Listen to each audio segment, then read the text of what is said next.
je suis pas content. Il y a Manuel Valls qui a pas d'amis. Ouais, il a pas d'amis. Oh, il pue la pisse, l'autre. Il a chopé une peste de nergue, un truc à bubon. Même à la cantoche, personne veut s'approcher de lui à moins de 2 mètres. Ah, il le troll complètement, ils lui ont refilé la place du cancre. Non, ils lui ont réellement refilé la place du cancre. Manuel Valls, à l'Assemblée nationale, ils lui ont refilé le bureau de François Fillon.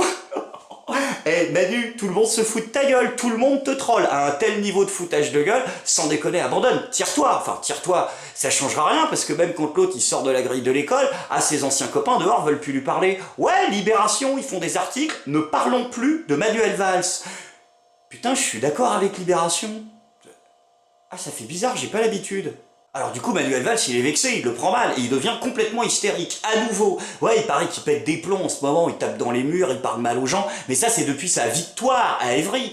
Ah bah, il est fou furieux, l'autre, parce qu'à Évry, il pensait qu'il allait faire comme tout le temps, un doigt dans le nez, un doigt dans le cul, 75%, et c'est parti. Mais sauf que non, la France Insoumise, ils ont failli le mettre en PLS, et ils continuent à lui taquiner le museau en disant que les élections étaient truquées. Donc l'autre, il est fou furieux. Dès qu'il voit un communiste à moins de 2 mètres, il crache par terre, il a l'écro qui sort, il suinte du sang, il charge et tout.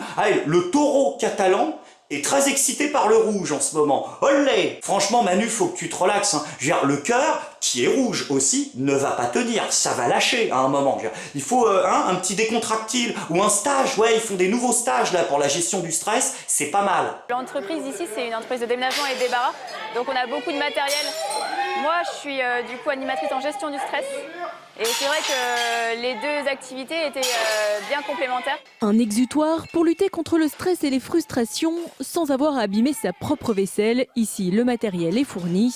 Et donc tu me prends 15. Je sais que Gaël, il a kiffé le vase. Je ne vais pas lui prendre. Ensuite, chacun inscrit sur l'objet une contrariété qui l'envoie valser.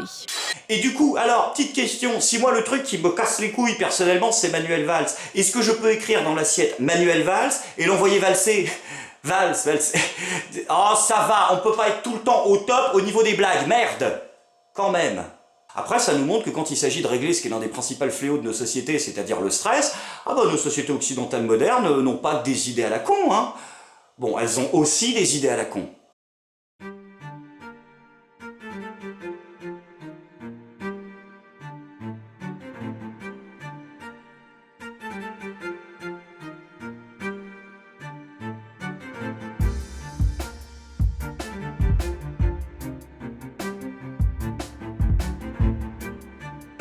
Ok, non, parce que c'est un peu compliqué. Non, c'est très simple d'ailleurs. Je vous demande pas de lire la totalité des Védas et les Upanishads pour comprendre toute la profondeur de la métaphysique hindoue, mais yoga, bière. Il n'y a pas un moment où c'est une question de logique. Je veux dire, c'est quoi la prochaine étape? Vous allez organiser des soirées shahada et saucisson? Bon, après, je vous rassure, il y a aussi des traditions qui ne se perdent pas, comme le 14 juillet, avec cette année un invité exceptionnel, Donald Trump. Toujours aussi classe.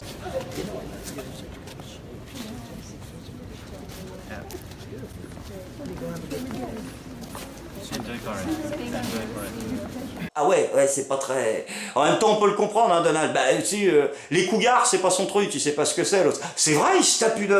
Oh merde, attends, je veux voir ça. L'autre, il est arrivé, il l'avait vu qu'en photo. Oh merde, c'est sympa en vrai, tiens, on peut toucher. Enlève ta patte. Bah oui, l'autre, elle est obligée de choper le bras de Melania Trump en disant non, regarde, c'est à toi, prends ça et tire-toi. Bon, après, le plus important, c'est que la cérémonie en elle-même était réussie. Oh, c'était joli, il y avait du Daft Punk.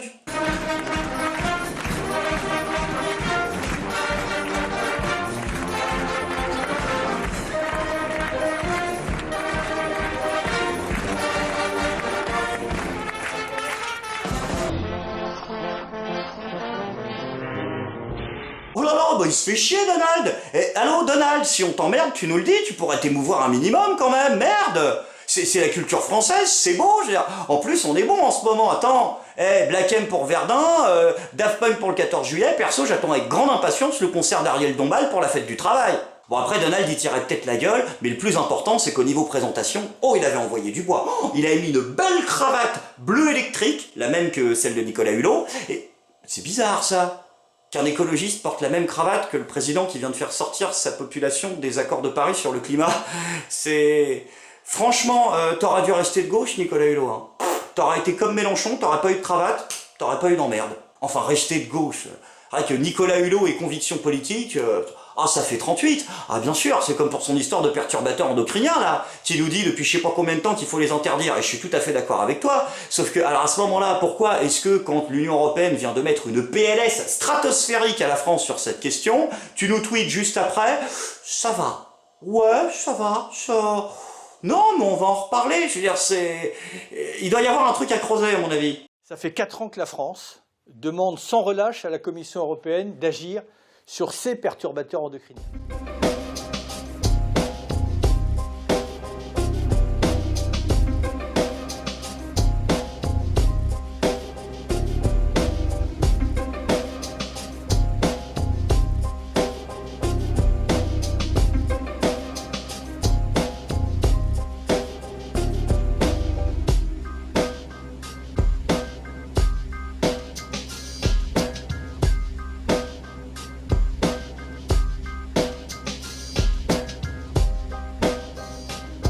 Oh putain, d'accord, putain, mais c'est pas... Non, mais il faut préciser aussi, on comprend pas. C'est vrai qu'il y a que 144 caractères sur Twitter, mais je veux dire, c'était pas clair ton truc. Donc tu vas pouvoir continuer à vendre tes produits de merde Ushuaïa qui contiennent eux-mêmes les perturbateurs endocriniens que tu dis combattre, et ce qui vient d'être voté t'arrange complètement pour faire ton truc. Donc ça va bien pour toi. D'accord, en fait c'est la nouvelle novlangue 2.0 de chez En Marche là. En fait, quand ils disent que ça va bien, c'est pour eux. Il faut le décodex.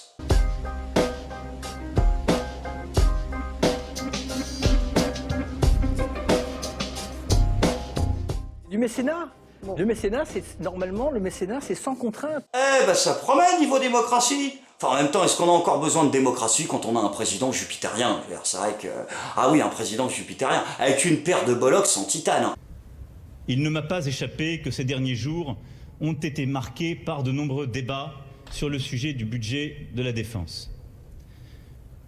Je considère, pour ma part, qu'il n'est pas digne d'étaler certains débats sur la place publique. Ah, je suis tout à fait d'accord avec toi, Emmanuel. Il y a des débats qui ne méritent pas d'être étalés sur la place publique, mais le financement de l'armée, voilà, qui est censé protéger le peuple, mais protéger physiquement le peuple dans ce qu'il a de survie, en fait, réellement, physiquement, c'est pas un débat qu'on pourrait mettre sur la place publique? Non, ça ne nous regarde pas, pardon. J'ai pris des engagements. Je suis votre chef. Les engagements que je prends devant nos concitoyens et devant les armées, je sais les tenir. Ah mais ça, on est totalement au courant, Emmanuel, hein. Quand tu dis que tu vas entuler quelqu'un, en général, tu le fais. Et je n'ai à cet égard besoin de nulle pression et de nul commentaire. Voilà, donc traduction, fermez vos gueules, sans commentaire. Et sans interview aussi. Oui, il n'y a pas d'interview d'Emmanuel Macron cette année pour le 14 juillet. Pourquoi? Ah, l'Élysée a donné une raison, bien sûr. C'est parce que sa pensée est trop complexe. Non, ce n'est pas une blague, c'est-à-dire, traduction là aussi, les journalistes et le peuple français sont trop cons. Ouais, ça sert à rien qu'ils dépensent de la salive, on peut pas habiter en fait. Et pour en revenir à l'armée, Emmanuel, tu es chef mais de rien du tout. Enfin si, t'es chef, c'est-à-dire que, ah bah s'il y a une guerre, t'inquiète pas, hein, tu vas regarder 2-3 cartes, on va te prendre en photo dans le désert, tu vas être si, ça va faire la une de Voici. Mais je veux dire, dans le réel, il faut arrêter, c'est ridicule. Hein, toutes tes opérations de com là pour montrer que t'es le chef des armées, c'est grotesque. Well, step aside, Vladimir Putin. There is a new presidential action man in town. Have a look at this. French President Emmanuel Macron visiting the French nuclear-powered submarine on Tuesday. His office says he took part in a simulated missile launch while on board. The James Bond-style antics have not gone unnoticed on Twitter. Helene tweeted, "The name is Macron, Emmanuel Macron." Emmanuel from Austin, Texas writes, "Very 007 of you." And maybe preferring this leader to her own, Christina writes, "We love you. Please come be our president."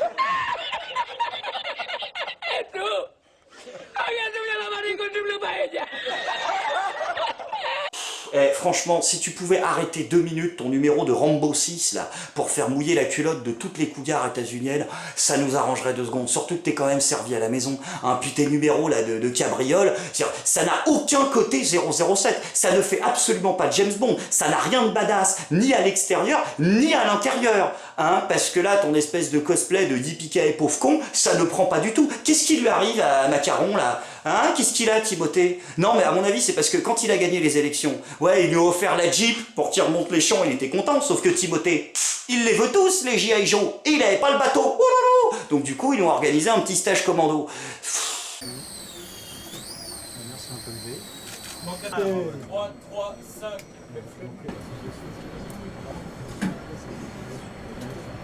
Bien, bonjour à tous et à toutes. C'est le président de la République qui vous parle. Je m'apprête dans quelques instants à vous quitter et je voulais vous remercier vraiment très chaleureusement, très sincèrement de l'accueil que vous m'avez réservé durant ces quelques heures à vos côtés. Non mais sans déconner, qu'est-ce qu'elle fout la conseillère en communication de l'Elysée là, Sibeth Ndiaye là, c'est son boulot normalement de faire en sorte que l'autre il passe pas pour un débile. Elle est occupée à mentir. Oh, arrête d'être démago. Comment ça elle a dit qu'elle mentait? Quoi? J'assume parfaitement de mentir pour protéger le président. Ah d'accord. Ah oui d'accord. Ah c'est ça la fameuse novlangue 2.0 en marche mon cul là. C'est là, ils nous refont le coup de la réelle politique de Sarkozy. Oui non mais là ça va un peu loin. On le sait que la réalité de la politique c'est que vous nous enfilez façon grand choix, mais on n'a peut-être pas envie que vous nous le disiez directement dans les yeux quoi. C'est quoi la prochaine étape? Vous allez directement menacer les journalistes? Hein? Comment ça c'est déjà le cas? Non mais ça c'est pas des menaces, c'est des insultes. Ah il y a aussi les menaces, pardon, désolé, autant pour moi. C'est... En même temps, elle a raison, hein, Sibeth Ndiaye. Bah, elle a totalement raison d'assumer de mentir. C'est pas aux hommes politiques d'arrêter de mentir. C'est à nous d'arrêter de les croire. Tu es pas content?